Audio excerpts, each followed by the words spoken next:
Hey guys, that's me. And I'm going to tell you how this hormone-raised teenager ended up getting charged with assault, but learned the most valuable life lesson from it. So now his girlfriend is screaming, "Ah!" He's covered in blood. What's going on? So I'm actually wearing my new Ray-Ban Meta glasses right now. And I'm going on a limb here to bring a new segment where you get to see what I'm driving, and hopefully this will keep you entertained. I'm actually in Jerusalem right now. Large cemetery, Herzel Cemetery, famous cemetery in Jerusalem. And we are going in right now, coming around through the back. So let's go back to a little situation when I was about 18 years old. I actually had just moved across the country from Vancouver. If you're familiar with Vancouver, it's on the west coast of Canada. Actually, July 1st, 2003. The day that I actually had moved, I remember that exact day because that was the day that they announced that the Olympics were going to be in Vancouver. It was just about to turn 16 years old, and I was moving across the country to Toronto. Now, listen, I grew up in a loving household. Really, my parents loved me a lot. They really did their best.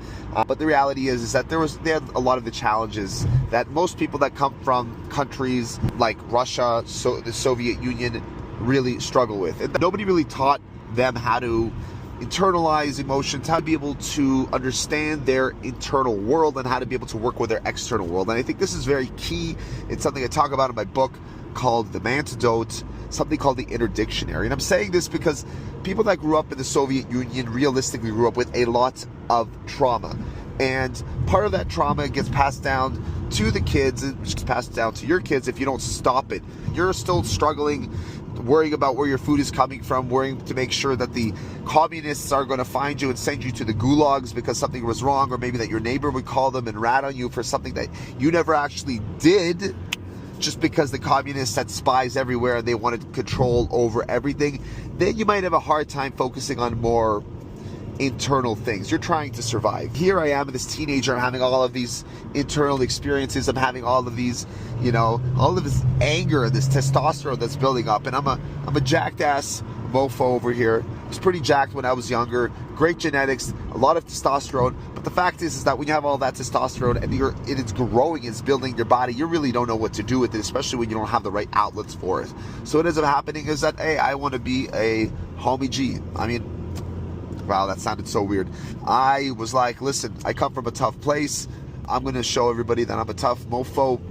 When I come in, I got there. A lot of the kids that I was meeting in high school, which by the way, this high school that I got to, which was like incredible and amazing, because it gave me an experience of feeling like I was in a music video. Sean Paul, Dottie Rock was coming out back then. You had 50 Cent, in the club was getting super popular. And I was like, motherfuckers, I'm going to be gangsta, right?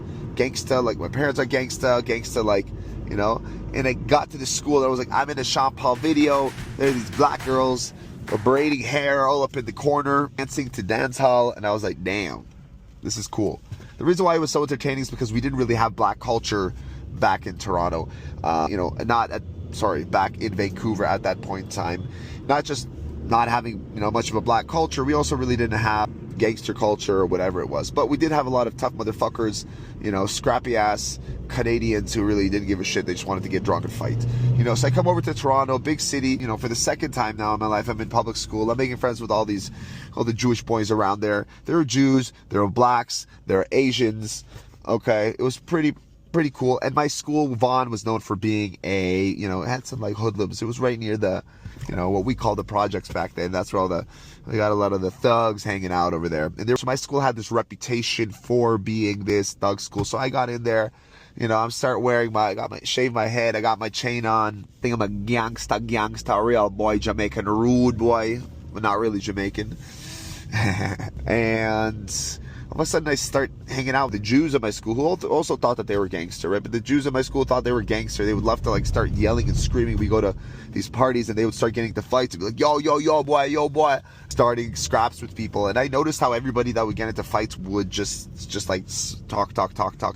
So me being in this point in my life where I'm like, hey, I'm gonna be gangster. I got all that testosterone. I'm gonna show them what real is all about. They would start talking and I would just start bruising. And I remember this one time that I was drinking with my friends One of them actually became a multimillionaire. We were drinking at night. We left the house. We're walking past, we're walking at nighttime with a couple girls. Walk past the house of some guy that had robbed one of them before. So my buddy, name starts with an I. I don't want to say it over here. Standing outside, starts yelling and screaming. He's like, yo, bro, get out of the house, right? And this is weird. Like, they never actually did anything. This guy had like robbed them at some point or stole weed from them. And now we're standing there at 2 a.m. standing outside of his house, which is like, he had probably done that months ago. Why are they doing it now? Because they're drunk and they think they're all gangster and stuff, and probably because they were with me, right? So I'm standing outside the house. They're all like, yo, come out. And I got these brass knuckles on. And I'm like, in my mind, like very two-dimensional, like, yo, if they touch my boys, I'm gonna fuck them up, right? And they're all screaming, and like all of a sudden, like the guy comes outside of his house with his girlfriend, and he starts fighting with one of my friends, and I put on those brass knuckles that I never had used before, but you know what? I was being a hood.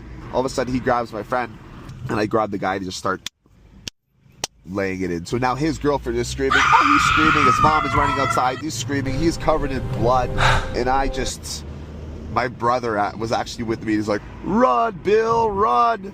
So I start running because obviously like they're going to call the cops, and we all run away. This guy's house was literally up the street from my house. Like, they knew where I lived. Like, who am I? What am I?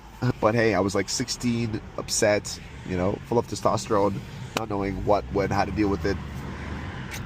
And we run to our house, we're all drunk. All four of us jump into our beds, jump into my bed, okay? Hiding there like little girls, and all of a sudden I hear a knock on the door. Knock, knock, knock.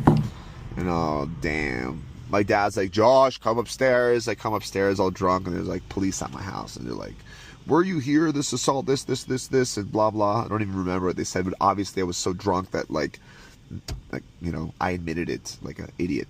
If I know now what I knew now, I would never have admitted it. But that's not the point. So they took me in, and then I was charged with assault. Why? Why do I need to prove myself? Why did I need to feel like I need to beat somebody up? Why do I need to feel like I'm gangster? Why do I want to feel like I'm gangster? And it's a number of different things. Kids need to have masculine role models. Kids need to have other people that are directing them, how and what to do with themselves. That's why I created something called the inner dictionary, so you understand what's happening internally. We experience emotions stronger than women do, okay?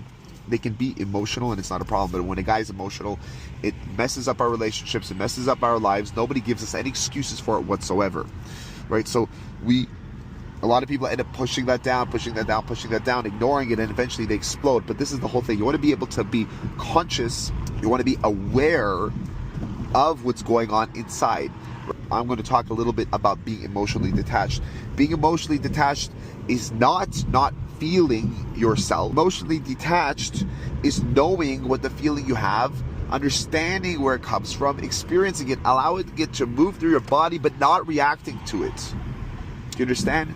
You're the one that's driving the wheel of the car. Hey guys, thank you so much for tuning in. Please like, subscribe, share, comment. It always helps the algorithm out for me. If you want to book a one-on-one call, link is in the description, or you could download my audiobook, The Mantidote, and I'll catch you in the next video.